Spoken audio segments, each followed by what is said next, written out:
Arestado ang dalawang sospek sa sinagawang buy-bus operation ng Mati City Police Station sa Purok 17-4B Magsaysay Barangay Central, Mati City nito lamang ika-6 ng Hulyo taong kasalukuyan.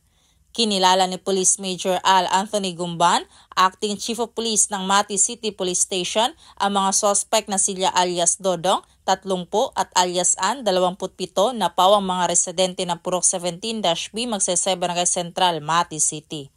Ayon kay Police Major Gumban, nahuli ang mga sospek sa koordinasyon ng Mati City Police Station at Philippine Drug Enforcement Agency Davao Oriental.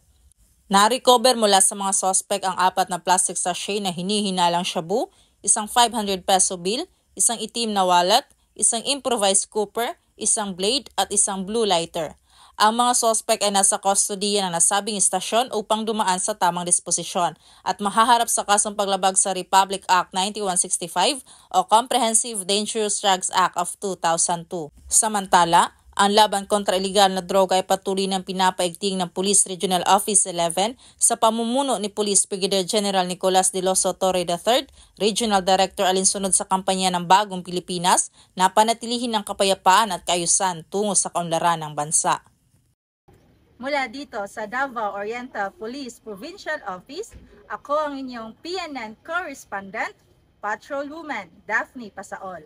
Alagad ng batas, tagataguyod ng balitang pulis.